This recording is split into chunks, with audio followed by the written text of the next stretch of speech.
Battle of Dunbar, 1650. Cromwell defeats Ireland and Scotland. What drives a man to reshape a nation, carve history with fire and steel, and walk the tightrope of divine providence and human ambition? Oliver Cromwell, farmer, Puritan, revolutionary, and conqueror, was no ordinary figure. But how did this devout, seemingly modest man lead a brutal campaign in Ireland, clash with one of Scotland's most brilliant generals, and secure a victory at Dunbar that defied all odds? Picture this. It's the early hours of September 3rd, 1650. Rain lashes against weary soldiers on both sides. Cromwell, trapped by a superior Scottish force, gathers his commanders in a desperate war council. What would you do when outnumbered, starving, and surrounded? Some suggested retreat. Others whispered of surrender. But Cromwell, in his characteristic fervor, looked to the heavens and declared, "God is delivering them into our hands." What happened next would not only break Scottish resistance, but also solidify Cromwell's legacy as both a hero and a villain of history. From his controversial actions in Ireland to the breathtaking gamble at Dunbar, this is a tale of faith, fury, and fortune. A saga where ideals met brutality and strategy clashed with desperation. How did Cromwell outmaneuver the great David Leslie? Why did the Scots, holding the high ground, descend into disaster? And what was the true cost of this so-called divine victory? Hold tight as we unravel the twists and turns of Cromwell's Scottish campaign, the Battle of Dunbar, and the political legacy that shaped Britain's tumultuous future. You won't believe how the story ends.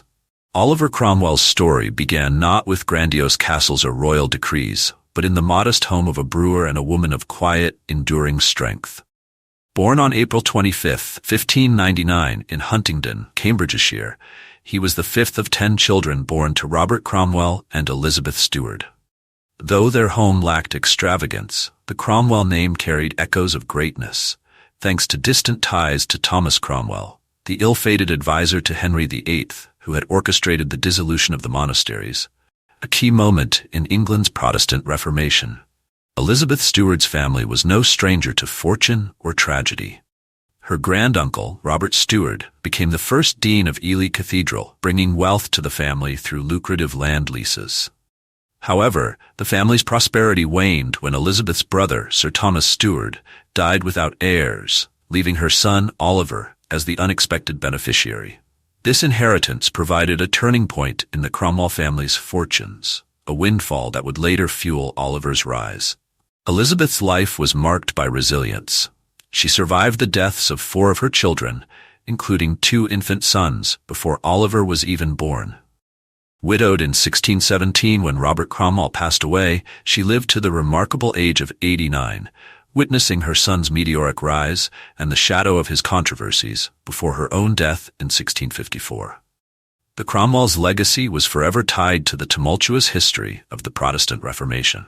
In the mid-16th century, Thomas Cromwell had used his influence to help family members acquire lands seized from the Catholic Church during the dissolution of monasteries. Yet his fall from grace in 1540, executed on charges of treason and heresy, left a stain on the family name. For decades, they adopted the surname Williams to avoid association with the disgraced minister. But the Cromwell family could not entirely escape the Reformation's shadows. Queen Elizabeth I's reign, 1558 to 1603, saw England adopt more Protestant practices, though a Catholic minority endured. These Catholics became radicalized, culminating in events like the Gunpowder Plot of 1605, where conspirators sought to blow up Parliament and King James I.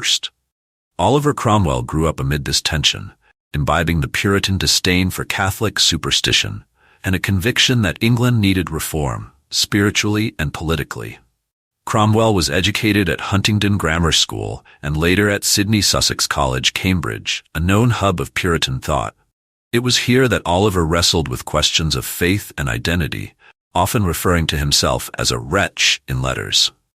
His spiritual awakening transformed him into a devout Puritan who saw the Bible as the ultimate authority. His belief that God's will was paramount became the compass guiding his life. In 1620, Oliver married Elizabeth Bourchier, the daughter of a wealthy London merchant with Puritan ties. Their union was happy and fruitful, producing 9 children. Oliver's letters to Elizabeth reveal a tender, devoted husband who, despite his public fierceness, found solace in family. By the time Charles I ascended the throne in 1625, England was simmering with discontent. Charles believed in the divine right of kings, dismissing Parliament as a mere inconvenience. His autocratic rule alienated the gentry, Puritans, and commoners alike. From 1629 to 1640, he governed without Parliament, relying on dubious taxes and an elite circle of advisers. Tensions boiled over when Charles attempted to impose a Book of Common Prayer on Scotland, sparking the bishops' wars in 1639 to 1640. These defeats forced him to call the Long Parliament in 1640, where figures like Cromwell began to challenge royal authority. Cromwell entered Parliament in 1628 as the MP for Huntingdon, but it was the outbreak of the English Civil War in 1642 that transformed him.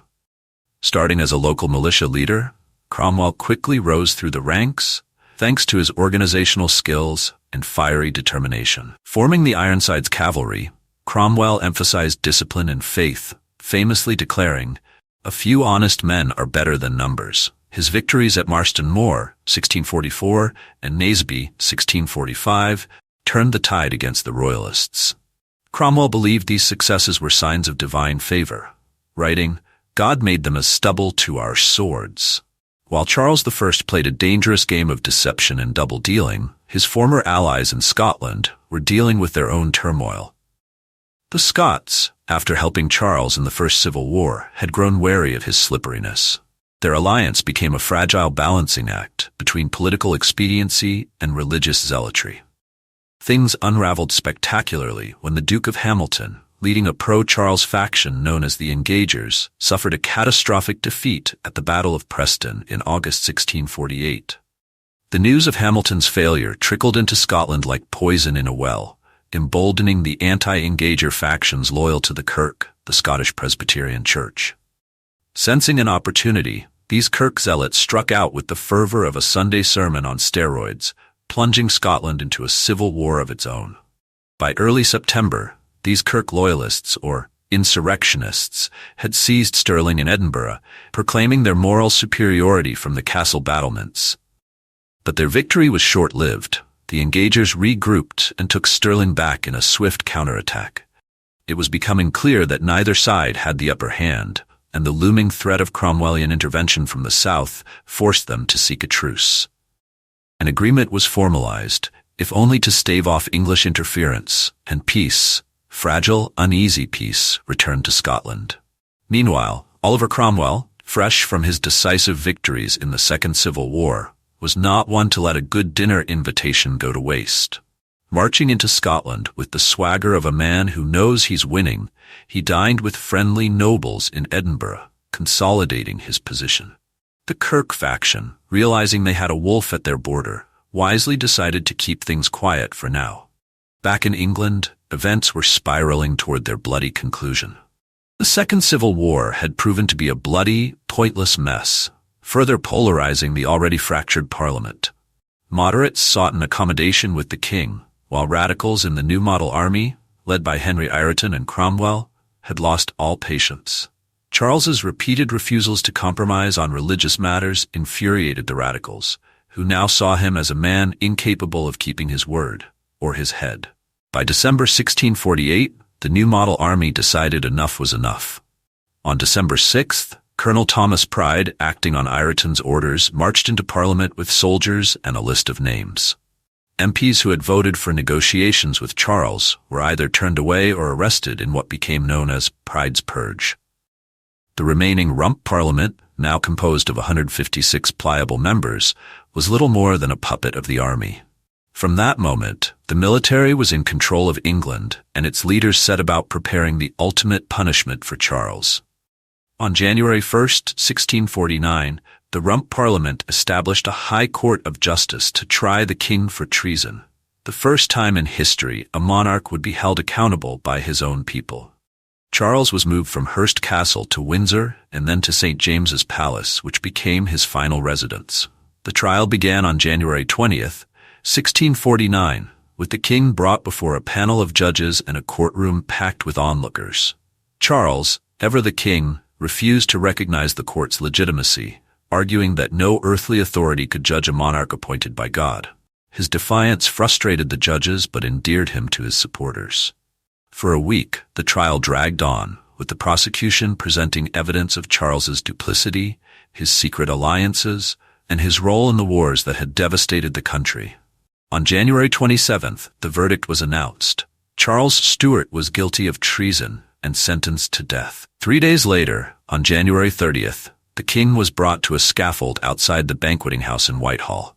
The air was bitterly cold, and the crowd gathered in silence, more out of shock than celebration.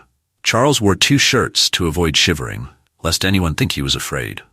Imagine stepping into history's most thrilling moments, feeling the courage, heartbreak, and ambition that shaped our world.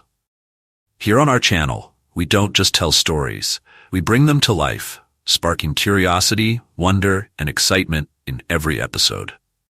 By subscribing and turning on notifications, you're not only joining a community of history lovers, you're supporting deeper dives, bolder content, and the chance to experience history like never before. Together, let's keep these stories alive and growing. Subscribe now and be part of this incredible journey. You won't want to miss a single moment.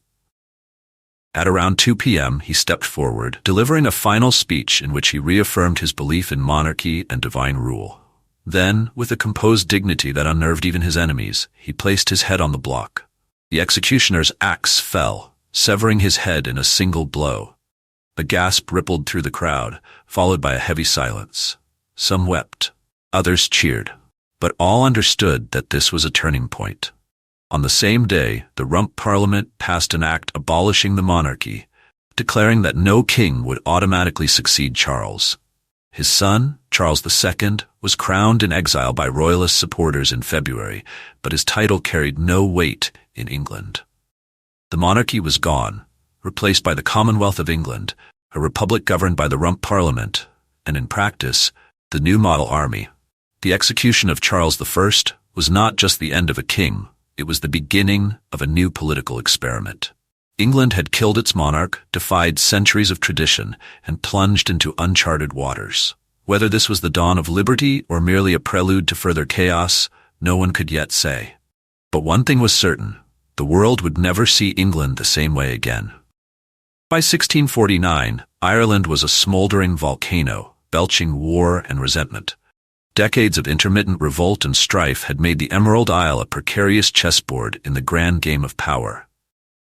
When the First Civil War erupted in England, Ireland had already been a theater of chaos as Catholic Confederates and Protestant settlers clashed, only to pause their internecine battles to aid the Royalists. Now, in the aftermath of King Charles I's execution, the Commonwealth turned its stern gaze westward. It was time for Oliver Cromwell to deal with Ireland.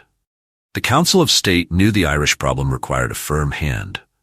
Their first choice, the capable Lord General Thomas Fairfax, wasn't interested. After years of bloodshed, Fairfax had grown disillusioned and gracefully declined the honor of yet another war. That left the council with one option: Oliver Cromwell. Cromwell, a man as comfortable with his Bible as he was with his broadsword, accepted the commission. But before he could sail to Ireland, the new model army was distracted by internal dissent. The Levellers, radical reformers who believed Parliament had replaced one tyranny with another, decided to make their voices and swords heard. Their leader, the fiery John Lilburne, led a mutiny in May 1649. Cromwell and Fairfax acted swiftly. On the night of May 13th, they crushed the rebellion near Burford in a surprise attack, scattering the Levellers like leaves before a gale.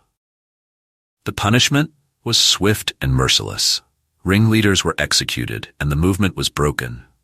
Fairfax would soon step down from command, leaving Cromwell as the undisputed leader of the new model army. By August, Cromwell and his 12,000 soldiers set sail for Dublin, arriving unopposed. The Duke of Ormond, leading Ireland's royalist Catholic coalition, miscalculated. He thought a drawn-out siege strategy would bleed Cromwell's army dry. But Drogheda, a town with medieval walls perched strategically on the Boyne River, was about to learn how mistaken Ormond and his commanders were. Drogheda's defenses were formidable. High walls, narrow streets, and the Boyne River slicing the town into 2 sections connected by a single drawbridge. However, Sir Arthur Aston, the local royalist commander, underestimated Cromwell's resolve. Aston thought the town was a secondary target. He fortified other strongholds, leaving Drogheda with fewer troops than it needed. On September 2nd, Cromwell's advance guard under Michael Jones reached Drogheda's northern bank. Aston dismissed them as a nuisance, unaware they were scouting for Cromwell's main force. When the full army arrived the next day, Cromwell wasted no time. Surveying the terrain, he positioned his troops south of the Boyne, leaving Jones's cavalry to harass the defenders from the north. By September 5th, 8 heavy siege guns arrived by river. Cromwell's artillery formed 2 batteries targeting the southeastern walls, the town's most vulnerable point. For days, cannon fire battered the walls, pounding them relentlessly. Aston, believing reinforcements were on the way, refused Cromwell's surrender offer. That decision sealed Drogheda's fate. By September 11th, the walls were crumbling. Aston, still clinging to hope, moved his command to Millmount and ordered trenches to be dug. But when Cromwell raised a white flag to offer terms again, Aston stubbornly refused. The artillery barrage resumed, now with even greater intensity. By midday, the walls were collapsing. At 5 p.m., Cromwell launched his assault. Soldiers poured through the breaches like a flood of steel and fury. Colonel Castle, leading the royalist vanguard, was mortally wounded, breaking the defenders' morale. Cromwell, ever the man of action, fought in the forward ranks, rallying his men with cries of divine mission. The defense collapsed. Aston and his men surrendered, expecting mercy. Instead, Cromwell's soldiers unleashed a bloodbath. Rumors that Aston hid gold in his wooden leg led to his brutal execution. He was beaten to death with his own prosthetic limb.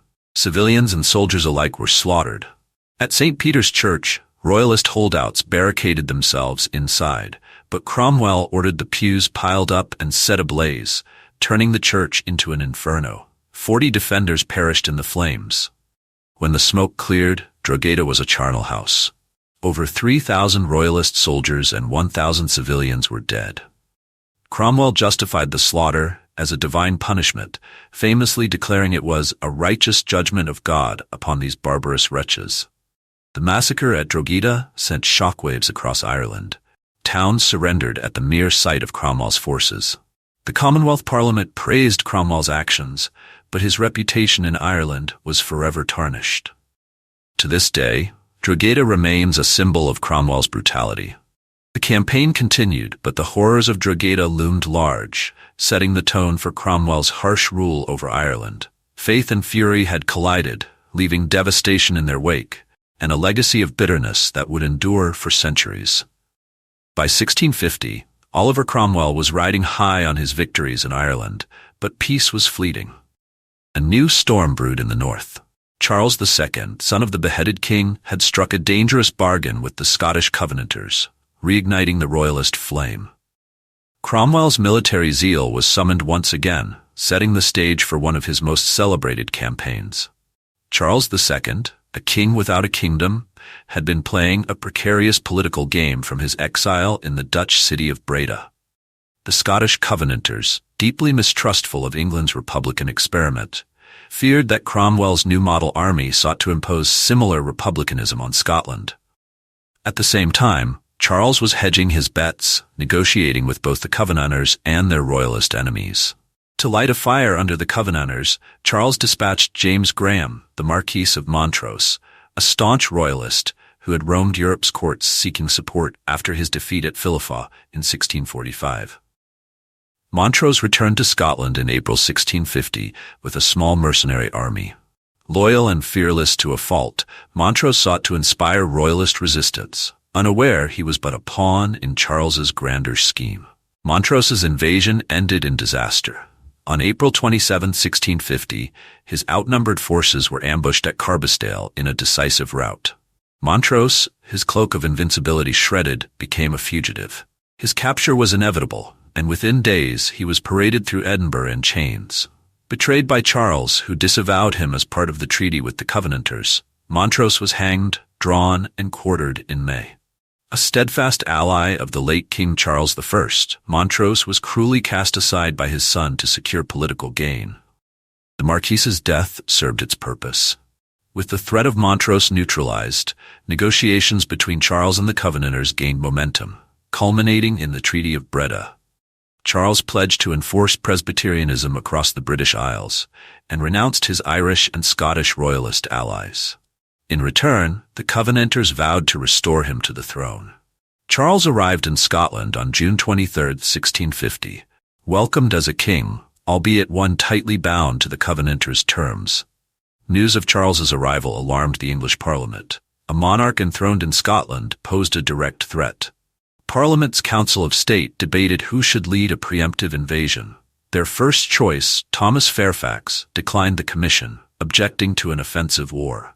So the mantle fell once more to Oliver Cromwell, fresh from his bloody triumphs in Ireland. On July 22, 1650, Cromwell and his new model army, 16,000 strong, crossed the River Tweed into Scotland. Opposing him was David Leslie, a seasoned and cautious general who understood the terrain and the tactics of his formidable adversary. Leslie refused to meet Cromwell in a pitched battle. Instead, he fortified a line stretching from Leith to Canongate, shielding Edinburgh with strong defences anchored by the natural contours of the land. Cromwell, undeterred, captured the port of Dunbar with minimal resistance, securing his logistical base. Advancing further up the Firth of Forth, Cromwell's forces clashed with Scotland's unyielding weather and Leslie's scorched earth tactics. By July 30th, with supplies dwindling and soldiers dropping from disease, Cromwell pulled his army back toward Dunbar, harried every step of the way by Leslie's cavalry. The retreating English suffered losses, their morale battered by hunger, dysentery, and unrelenting rain. Cromwell's first attempt to outflank Edinburgh's defences to the south ended in failure. By late August, his army was trapped in a desperate situation near Dunbar, reduced to 7,500 infantry and 3,500 cavalry. Meanwhile, Leslie secured the high ground at Doon Hill, commanding a force of 14,000. From this lofty perch, the Scots controlled Cromwell's retreat route and held a superior position to crush the English invaders. Leslie's position atop Doon Hill seemed unassailable. But as the days passed, exposure to the elements and supply shortages began to sap his army's strength. On September 2nd, sensing Cromwell's weakness, Leslie made a fateful decision. He ordered his troops to descend from the hill to lower ground south of the Broxburn ravine. Cromwell, observing this movement, saw an opportunity. "God is delivering them into our hands," he declared to his officers. That night, Cromwell held a tense war council. His officers debated desperate options, including abandoning the infantry and attempting a cavalry breakout.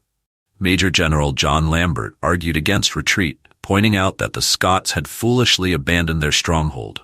If struck quickly and decisively, Leslie's army could be smashed against the ravine. Cromwell agreed, and the attack was set for dawn. At 4 a.m. on September 3rd, Cromwell's forces surged forward. The English infantry, led by George Monk, seized the crossing points at Broxburn, catching the half-asleep Scottish left flank off guard. Leslie's officers scrambled to respond, but failed to coordinate their forces effectively. On the right, Lambert's cavalry charged Major General Montgomery's horsemen, scattering them in a chaotic rout. By mid-morning, the disciplined new model army had broken through Leslie's lines. The Scots were in disarray, their infantry collapsing under the relentless pressure. Thousands fled, pursued by Cromwell's cavalry. Those who didn't escape were cut down or captured. By the end of the day, over 3,000 Scots lay dead, and another 6,000 were prisoners. Leslie himself retreated to Stirling Castle with a handful of survivors. The Battle of Dunbar was a catastrophic defeat for Scotland. Edinburgh capitulated to Cromwell's forces on September 27th, but the conflict dragged on. A year later, Cromwell lured Charles II into invading England, culminating in the Battle of Worcester on September 3, 1651. The new model army crushed the royalist forces, forcing Charles into a dramatic escape across England and eventual exile in Normandy. England's civil wars were finally over, but the scars of the conflict lingered.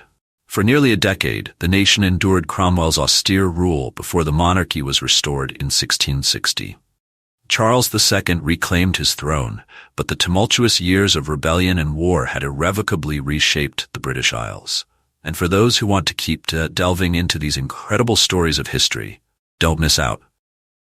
Follow us, hit that subscribe button, and make sure to turn on notifications so you'll be the first to catch our next thrilling tale from history.